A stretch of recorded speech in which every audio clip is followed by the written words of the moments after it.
TSM, Team Solo Mid, are one of the largest brands in esports.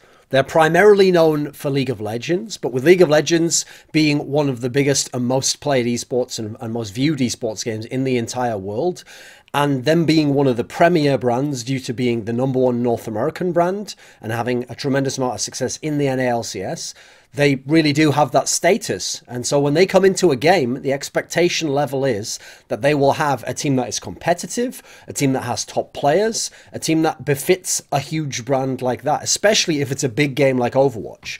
But they have repeatedly had issues within their time as an organization, expanding outside of their native League of Legends. So when they went into CSGO, originally they had one of the best teams in the world. They had the Danish lineup, which the core of which is now Astralis, but they lost them. They essentially didn't adapt to the CSGO market and thus were unable to keep those players and didn't want to invest the way that you have to at the moment in CSGO to have a top team. Later, they had a North American lineup, which at one point in time was all right, but then didn't really work out and was very troubled in terms of the signings and who left and who stayed and people going elsewhere and having success. They had a Smite lineup where famously they didn't do enough publicity around them and didn't even actually manage to get tweets out there when this team was competing in the regionals, and actually the players themselves came out and said that they felt like they'd been neglected and ignored. And now with Overwatch, a game which is absolutely set to be one of the biggest games when you look at the Overwatch League coming up, they've had a couple of Overwatch teams, nothing's really come of it, and the way that it all turned out was actually a terrible case of mismanagement.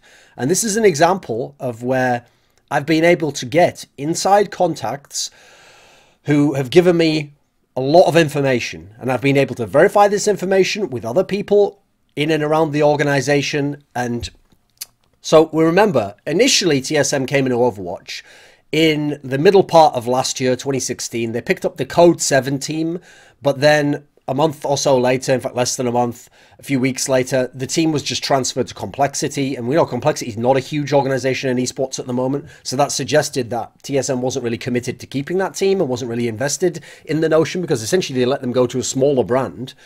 Then there was the rumor towards the end of last year that perhaps they would be partnering up with CLG, Counter Logic Gaming, another North American brand famous for the NALCS, to try and get an Overwatch slot. And, you know, since neither of these teams have taken in big outside investment from, for example, sports teams or investment groups, venture capital groups, then perhaps the notion was by combining forces and then getting the money through the door, they would be able to afford, you know, the potential $10 million, $20 that we hear thrown around behind the scenes in the industry for an Overwatch League slot. Now, in January of this year, Team Solo Mid got the basis of a team in Overwatch. But this is a key detail to understand about this story. They never had a team. They never had 6 players signed to their organization at that era. What they had was they had 3 players, and then they had issues going beyond that. They were terribly mismanaged. Some of the things that I'm going to reveal to you here will be astounding in terms of how poorly managed they were, considering, in theory, this is another big title, and especially one that you would think they're building up and banking on being something huge in the future if the Overwatch League takes off.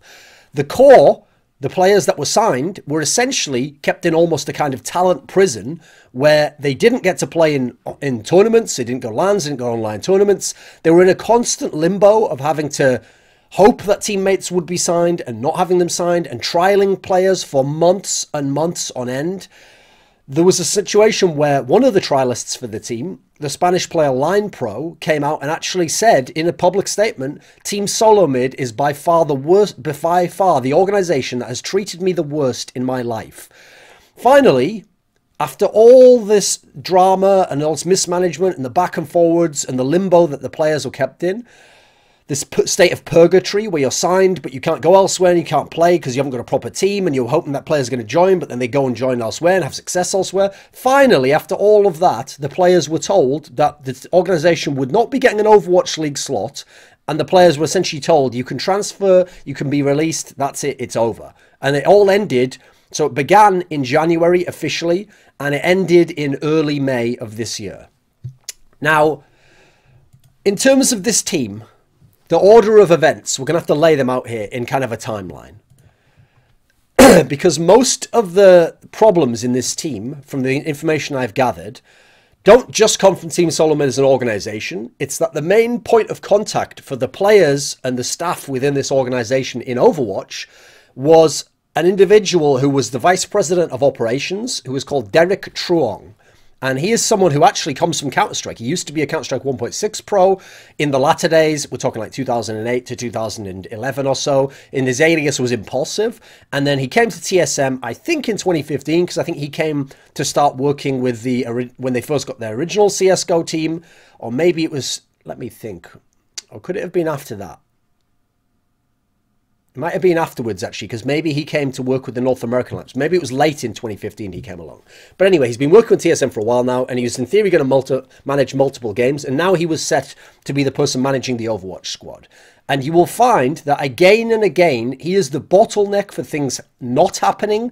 He is the bottleneck for information not reaching other parts of the organization, for other organization not having communication with the players, for contracts not getting signed, and this is a huge problem. Now, I will state at the outset, he no longer is employed by TSM. He is no longer within the organization. He is not running anything to do with Overwatch for TSM anymore. TSM themselves understand the issue that happened there, and part of this plays into why he is no longer there.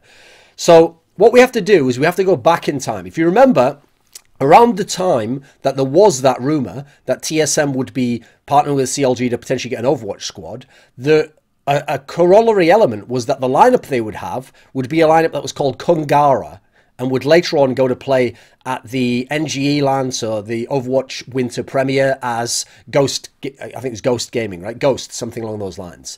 Now this lineup was doing pretty well actually online when they were Kungara. Like, they were certainly a lineup that seemed like they had some potential. You could have looked at them and thought, no, this is a lineup that could go somewhere. Now what happened was, before the Overwatch Winter Premiere, Derek was in contact with Kungara. I mean, they were arguably the best unsigned team in North America and the West. And this is, by the way, despite the fact, again, TSM denied being in negotiations with this team. And at the time, the lineup of that team was iRemiix, who was the main tank. It was Michael, M-Y-K-L, who was the flex. It was Connor J, was the DPS. It was Baby Bay, was the DPS slash Hitscan. And Blam, with a 1, was the support slash flex. And finally, you had Ajax, or, I mean, you'd say Ajax if you're from the Netherlands, but I assume he says Ajax. Ajax was the support Lucio. Now, what happened was, despite the lineup itself already showing promise, TSM didn't want to sign this whole lineup. What happened was, they'd found out about the poor reputation surrounding Michael and Bebe. I mean, Bebe literally has a ban in CSGO. And so they decided they only wanted to sign the core of the team. They wanted to sign Connor J, the DPS. They wanted to sign Blam, the support flex. They wanted to sign Ajax, the support Lucio. So, in this scenario, which, by the way, that's also something that was implied when they let the old team, the old Cold 7 team before, go to Complexity. That was, again, due to reputation. It was the fact that they didn't want to be associated with these players. That's something that was intimated behind the scenes. Now, the core obviously still wanted to play with this lineup, and particularly wanted to play with iRemiix, because obviously it was working out really well with him. But TSM already had a plan that they wanted to trial some Koreans. They wanted to try NoName and Awesomeguy. You might remember Awesomeguy was like a Winston player who was playing on Luxury Watch Red in Korea. And Remix, as a result, since he wasn't going to be on this team, he signed with Ghost rather than waiting around. Now, Kongara slash Ghost went to Overwatch Winter Premiere knowing that this lineup would break up afterwards. They already had something in place where they were going to sign with TSM. So the core had already signed with TSM, but they went to the LAN knowing that it just wasn't going to happen after that. They were it was like the kind of the last hurrah for the lineup. And they obviously did quite well at the LAN. They placed second. I think it was Immortals that won that LAN, right? And came back from the LAN. The core, the 3 players, Connor J, Blam, Ajax, were signed to TSM, and they began tryouts. So, despite the fact, even after the LAN, because they thought, well, we've had this success, maybe TSM will now let us try the whole lineup. They tried. Can we bring the whole lineup? No, TSM wanted to do the tryouts. So they started doing the tryouts. And because TSM wanted to try out these Koreans, they tried out NoName, they tried out Awesomeguy, they tried out a bunch of Koreans. The problem was the Koreans didn't speak very good English and didn't have good communication. And while they had a translator some of the time, as you'll find out later, there were issues with that translator, which meant that he wasn't there all the time. So sometimes they would be scrimming and trialing with these Koreans, and the Koreans wouldn't be able to communicate properly, and it was a nightmare. So in early February, so after the Overwatch Winter Premiere, which was in late January, in came 2 members of the core to come and live at TSM's former CSGO house. So it was Ajax and it was Blam, because Connor is a Canadian, Connor J, so he was still working on his visa. Ajax was in the team house for only a day or two before this scenario blew up that people might remember from the Overwatch subreddit, where a tweet was found that he'd made months ago, around almost 3 months ago, where... This is like a long story, but I'll make a short version of it, where basically it was a controversial tweet, and even though he made it months before being in TSM and had only just arrived at TSM, essentially, he was fired because they didn't want to be associated with someone like that. So the story surrounding the tweet was that C9 Reaver was someone who himself, when he played games, would rage and would make comments, and he essentially said some comments that people would consider a slur against Middle Eastern or Arabic people. You've probably heard of it. It starts with sand blank. So what happened was, this player Ajax, before being on TSM, before being signed to an esports org, made a tweet, which he quickly deleted, where he essentially said, I streamed going into a BDSM Discord to troll some noobs, and one of you cocks ratted me to an admin. You dirty... And then there's 6 stars, asterisks, sand, underscores for like a blank. Now, it's worth pointing out, I didn't just censor what was said there. That's actually how the tweet said. It was stars, you dirty, asterisks, sand, underscore. That was omitted in the original tweet. He did not ever say any slur, actually. Now, it's clearly implied what he means, and anyone who has any understanding of the social context around that knows what that means. Now, it's worth pointing out, he isn't actually, in theory, saying that. He's making a meme around something that someone else said and referencing it. But the problem is, that had him fired. That had him essentially sent straight home. Now, there's 2 aspects to this that we need to bring up. One, it's actually well within TSM's right to remove him. While I feel like, on a personal level, I do think it's unfair. I think he made this tweet before he was signed. He deleted the tweet. It's not even up there anymore. It's been gone for months. He's in a situation where he wasn't himself even saying a slur. In fact, he did not say a slur, and he wasn't even not saying a slur about that he himself wanted to say. He was referencing someone else. So personally, I think that's actually pushing the limit of what you can really say is like unacceptable behavior. But it is worth understanding that from my research into a lot of the big organizations in esports, especially the North American ones in LCS, I can tell you that a number of them have within their contracts with their sponsors a morality clause, which basically means if the sponsor finds something that they consider to be like really offensive or unethical or just like outside the pale, beyond the pale, outside the border of what's reasonable behavior, the sponsor can actually invoke this clause and in theory just leave and stop sponsoring the team immediately. So as a result, these teams have to be very, very careful how they deal with these exact type of issues. Anything that's perceived as racism or anything along those lines, in case it gets back to their sponsors, there's an issue, and then the sponsor essentially just pulls out, and it doesn't just affect the team and the player involved, it can affect the whole organization and long-term deals that they had in place. So I will say, knowing that, you can be a little bit more lenient to TSM in this sense and understand why it's difficult for them to keep working with someone, especially actually when it's someone who's brand new. It feels like it's more unfair, right? They only just got there. Well, actually, that's what makes it easier to remove him. They didn't have a full Overwatch team yet.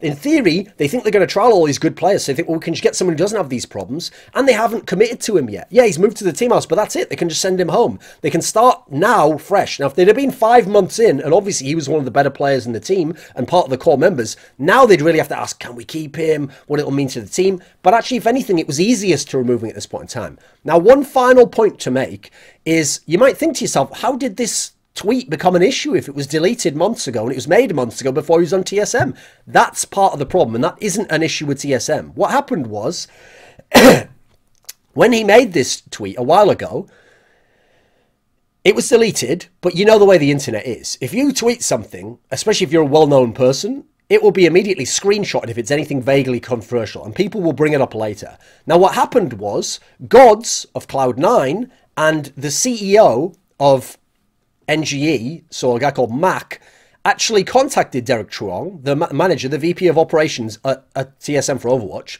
and showed him this tweet. Now, Gods claims on Reddit that it's not that he was sat around with this tweet and he was just waiting for the right time to use it. It's that it just came to him later on and he decided to circulate it in a few semi-public chats, and then he was friends with Derek, so he sent this to Derek to try to protect him, like, you know, oh, have you seen what this new players actually did when he was in your team? Like, oh, watch out. And so he tried to spin it that way, but at the end of the day, he did just directly play a role. I mean, indirectly, as much as he didn't have the person fired, but he directly played a role in having this guy's career fucked and hit this guy fired. So God's has to live with that himself. If he thinks that's some fantastic act of conscience, well, we just have a different view on these things, right? I personally feel you could have not brought it up and it would have never been an issue, actually. But, yeah, that's me. So, moving on, they sent Ajax home and removed him from TSM, which meant that not only did they only have 2 signed players at this point, you need 6 in an Overwatch team, but now they have another spot that they're going to have to fill via trials. So, they went through tons of trials for these spots. Like, we're talking like 3 or more for every single spot that they needed, all 4 of them. And you'll see towards the end, I'll actually post in the description box, if you go look now, a list of all the players they trialed, and it'll blow your mind. Some of them, tons of them are in good teams, tons of them have gone on to do more, tons of them are certainly quality pieces, and you'll wonder, why were none of these players in the team? Exactly, that's what you're going to find out is the issue, and what must have been the nightmare frustration for the players and staff of this TSM Overwatch team. So, in terms of the players being trialled, the core that was signed basically told the manager, Derek, that it's too difficult to gauge how good the Koreans are because they're not there in person, they're playing online, and there's not always a translator. Now, Derek initially tried to solve that by saying, right, well, I'll fly these Koreans to North America for a trial. But then actually reversed that decision later and took back the offer, rescinded it, and didn't fly the Koreans to North America for a trial, despite the fact they continued to trial. So we move along from February now to March. Now they get a coach into the team. Now, the coach doesn't come in and get all this explained to him, what's going on. He comes into the team and he thinks he's just coming to coach a team and that they've got a team at the moment and that the lineup they've got now is going to be the lineup that they're going to use. This is the implication like everyone in the team had. And in this scenario, when you actually, I looked into the lineup they had at the time, this is something very shocking. They sign a coach and he comes into the team and it turns out the lineup they had at the time was 2 players signed and then 2 of the players they were using at the time in scrims were other pro players signed to other teams playing on Smurf accounts. So they're not even viable options unless they're going to be bought out, which, as you'll find out later on, was never going to happen. That's not even a team that this coach and the staff that's with him are being brought in to work with. So the core at this point in time, which at this point in time is now Connor, Blam, and Pooks, because Pooks is trialing, they're unsurprisingly, you know, it's not a good situation for them, right? Imagine being sat there, you thought you were a talent, you're on an unsigned team, your team's got unsigned, the core, oh, don't worry, we'll build up a team around you. Like, at this point in time, because of this whole issue you've had, and the Koreans, etc., you've now lost more time. You've lost another month of your career. You haven't got a team yet. You haven't even started as TSM Overwatch yet. So TSM had told you when you started out trialing, oh, the trials will only take a few weeks and then we'll have the team set. You know, we'll build this team around you. You know, in fact, TSM's plan was we're going to get the 6 players fairly quickly and we're going to upgrade players over time. We're going to build the team up and we're going to fill the spots we need later. But that is not what they did. And that's not in any way the way their actions betrayed their actual philosophy for the game. The team was promised all sorts. They were promised a team will be built around the core. You will have a team house. You will have an Overwatch League spot. They were actually told they would have an Overwatch League spot. You will have the ability to renegotiate your contracts when the Overwatch League starts. They were told Blizzard wants TSM in Overwatch League. So initially you're putting up with some of these problems and this mismanagement because you're thinking, okay, but down the line, I'm going to have a team eventually. When I have a team, they can even upgrade some of the players. I'm going to be in Overwatch League. Great. That's exactly what I wanted when I signed to a team. And you know what's more? I'm actually going to be... Blizzard wants us in Overwatch, so that's all set. It's all going to be fine down the line. The classic thing that you do when you're trying to string someone along, right? You tell them, oh, it's not working now, but it'll be great next week. Oh, it'll be great in 2 days. It'll be great in 3 weeks. Oh, I'm just waiting on something to come through, and then it's all going to be good. This is terrible mismanagement. So, after they get the coach, they start the trials again. They continue trialing with this coach. And what happens is, the staff the players send this analysis into Derek of their recommendations based on the players they've tried. They've tried a lot of players. They get no response for a few days. Then the response he has is like, okay, yeah, I'll pursue this roster. You know, I'll try and go out and sign these players. Again, just disappears for a few days. Comes back after a few days and is like, so how are trials going? Thinking that in the meantime, they're going to keep playing more games and trialing more people, even though he's just said he's going to go and pursue that roster and sign it. So because of this kind of behavior, this kind of like lack of communication, then just ignoring what you said, not signing players, not pursuing players, not getting any of these players, not locking anyone up, they lost tons of players during March. At least 6 players during March were lost purely due to TSM's inaction, terrible contract offers, like offers that are much lower than all the other teams, and hence the players going and getting better offers elsewhere. And they had all these talents they didn't get. Remember, because the Koreans hadn't been working out very well, they were trying out a lot of talents. So, for example, they tried out a lot of EU talents. People had to play on high ping, but wanted to be part of this team, and it was working out with them. So when I tell you some of these EU talents, again, you can go look at the full list of all the talents that they were trying out. When you hear these names, you'll realise how ridiculous TSM's mismanagement was that they didn't sign any of these players. So they were trying out Rib, C9 player, right, from Sweden. They were trying out Hayko, Sydioda player from France. They were trying out, I always forget how you say this guy's name, Kryw, Misfits, Laser Kittenz player from France. They were trying out Carnifex, Flat Earth Team Italy from Italy. They were trying out Eissfeldt, LG Loyal, Germany /NA. I guess that one could count as an NA player. Just trying out Twoeasy. We all know who that is. FaZe player, Netherlands. They were trying out Zapre, Misfits player from Denmark. They had Skipjack and Line Pro were playing with them, and they hoped that those 2 players would become a core member of their lineup and that was working out with them. So what happens? Because they dick around so long, because those players aren't being signed, even the ones they want, like Skipjack and Line Pro, Skipjack needs a break, and so basically he tells TSM, like, I need a decision on this. I mean, he's been playing on high ping and late night because he's in Europe. They don't come to a decision. They don't give him a contract, so he goes off. Then Derek basically hasn't signed any of these players, hasn't made any real progress in getting forwards with contracts with these players. So they're all leaving, they're all going to other teams, etc. The most extreme case, though, as I referenced earlier, is Line Pro. Because remember, he's the one who said that TSM had treated him like the worst of any organization he'd ever been involved in. So after only 4 days of trialing this guy, they wanted him on the team. And they basically were telling Derek, the manager, like, you've got to get this guy, sign him, just do whatever you need, let's get him in as part of the core, and then let's move on signing the other players. So Derek tells him, yeah, oh yeah, I'll do that. Derek even sends a sample contract, an example contract out to Line Pro, but obviously not a real one. Derek tells Line Pro, oh, I'll have you in NA within a week.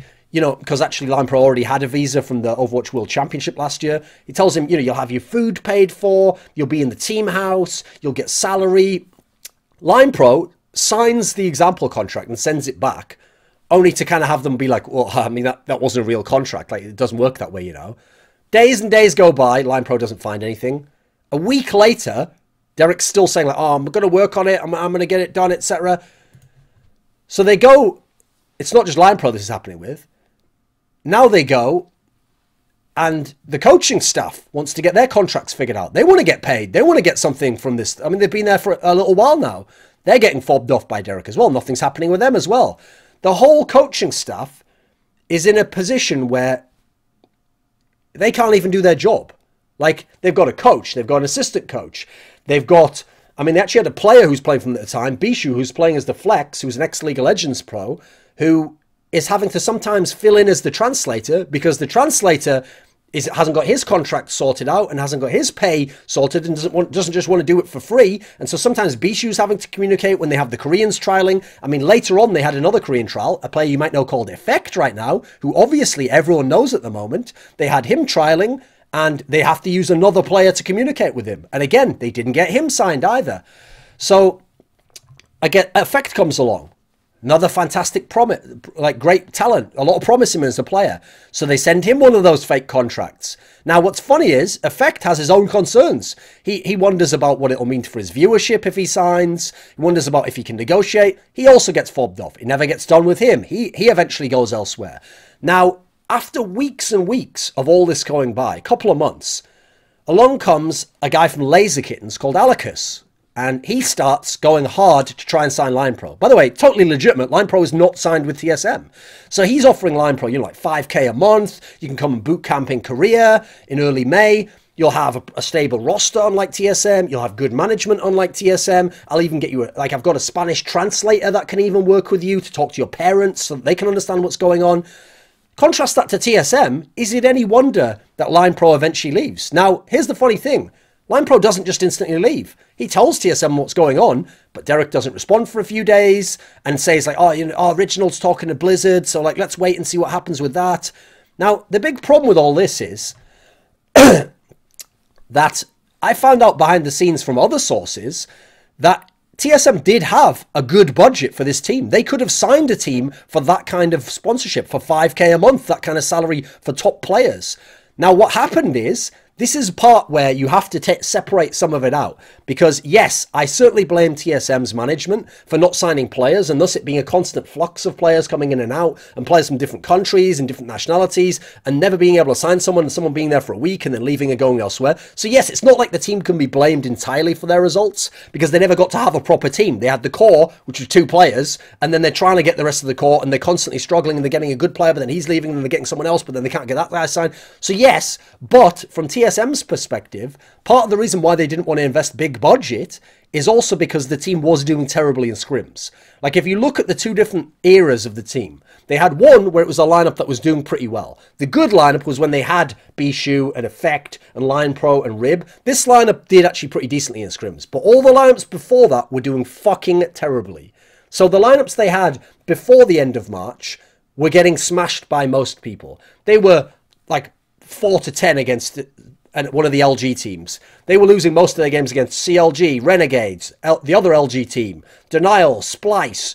They were only basically winning against Tier 2 and some of the lesser-known EU teams. Those are the teams they were getting wins against. And even then, they were kind of splitting games against those Tier 2 teams. So as a lineup, they were not performing as well. Now, they got the later lineup with Bishu, Effect, LinePro, Rib, and now they start to do pretty well. Like, now they're actually able to take good games off the team because the CLGs, the Fanatics of the world, the Renegades.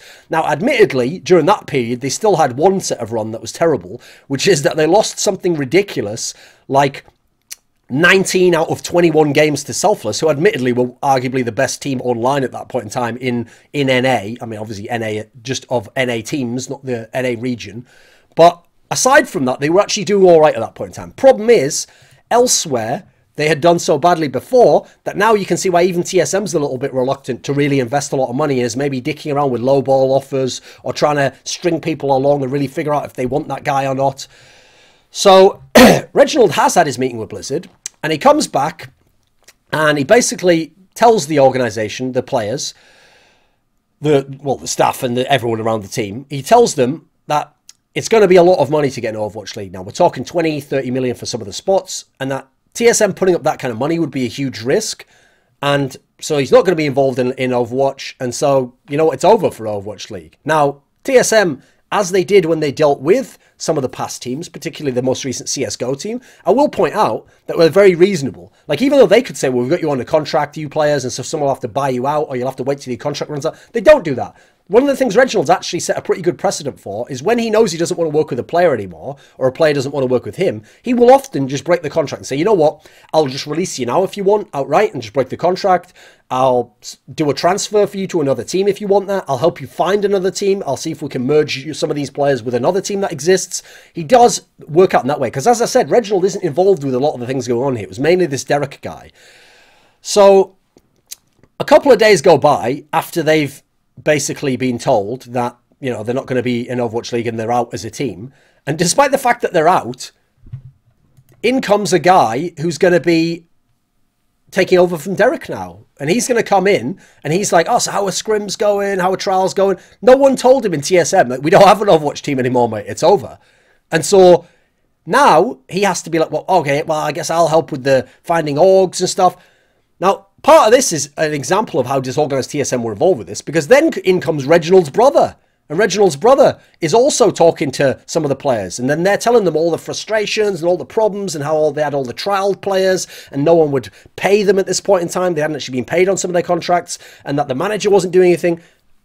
And he's like, no one knew this in TSM. We all thought it was fine. Like Reginald, Dan Din, Lena, all these top people in TSM thought everything was going absolutely fine. And at this point in time, one of the core members hadn't actually been even paid. So Dan Din and the others in the org promised that they'll take care of everything. In fact, Lena, thanks to Line Pro's comment, had come out and checked with some of the trials what was going on and some of the issues. So TSM, when they became cognizant of these issues, admittedly did take action. They did fix these things. And in fact, at the end of their time, they did give the players essentially some money. I mean, I don't just mean like the money they were owed. Like, yeah, they paid the contract. They paid some of these players money in exchange for the wasted time and the limited exposure they'd had from not playing in tournaments. But they didn't really do a great job in terms of getting them a new org. Now, I will say, unfortunately, that ties into the fact that the team had been doing so badly in scrims earlier. Because when they tried to get orgs, no org really wanted these players. That's part of the other issue. Now, here's the problem.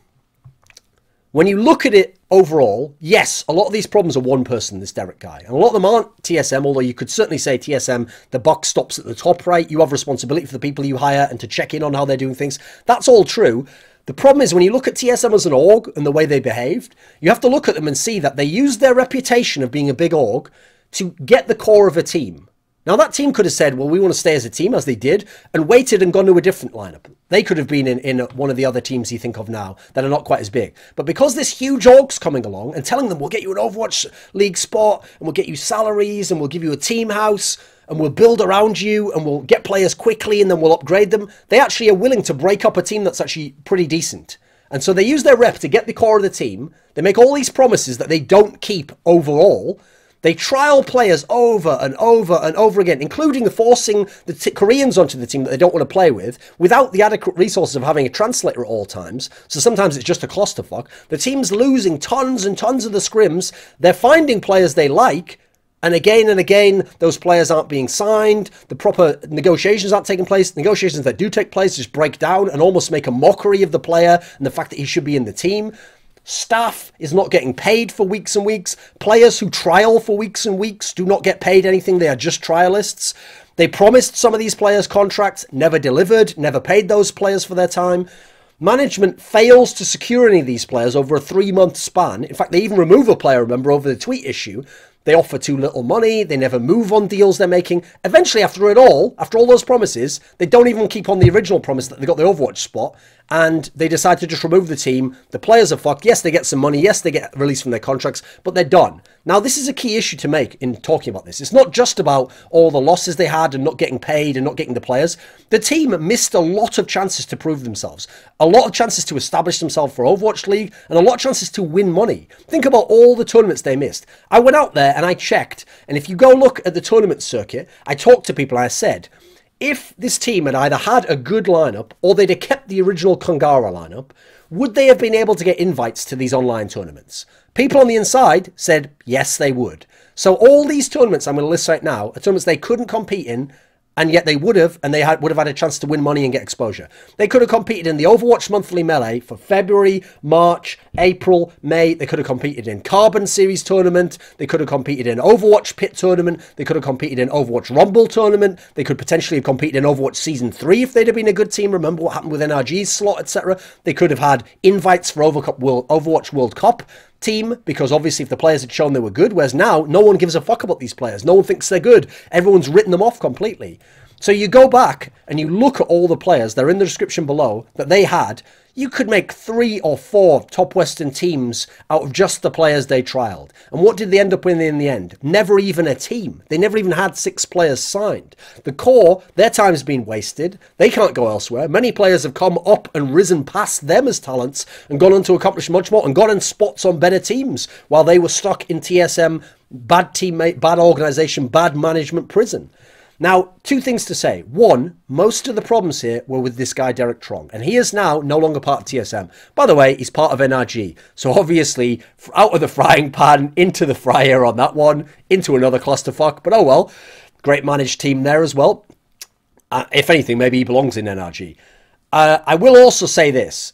I actually did reach out to TSM as an organization, and I gave them the opportunity to comment or to themselves to make a response to all this. I will just say this. TSM didn't want to comment, and this is something actually that to some degree I admire, is that part of the reason they don't want to comment is that they know that they fucked up on all this. They know that this isn't the way it should be handled. That's why when some of the higher ups in the organization found out, they took care of it. They've removed this guy from their organization. They've now communicated to all these people what should have been the case. They have paid these players, some of them, and they understand that they should just let the story stand. That there's no point coming out and doing what other organizations might do and lying or saying all the facts are incorrect, or you didn't talk to me, therefore this is false information or fake news or whatever the fuck. But you can see this was an absolute fiasco. This is arguably the worst mess up that TSM's ever had in managing their team. This goes beyond like minor issues with players or arguments or not being able to keep talent or having players and then having them signed elsewhere like in CSGO. This is a really bad one, because they really did fuck over these players and essentially lie or mislead these players and then fail to do their job again and again. And the way the organization was run, they really need to kind of they really need to reflect and error check the hierarchy that they have, because you can't have one bottleneck just destroying everything for your org, even if you aren't the one fucking up, but someone else is, because you put them in a position and you're not checking up on what's going on and you're not making direct communication with the players. I would say this to TSM as an org: don't just rely on the managers or that the players will contact you. Get a couple of players in the team who you're on a friendly basis with, take them out to dinner every month or something, or every 2 months, just check in with them and have a private convo with them and tell them, like, this doesn't go beyond on here, you know, this is just me and you having this discussion, and what I want to know is, how are things going, like what's going on with the team. Just get some inside info that way you can cut out some of the problems. Now yes, you don't want that person speaking out of school and talking shit about people, but just as a way to ensure communication is running efficiently within the organization, because this was an absolute fiasco and ultimately was something of a disgrace.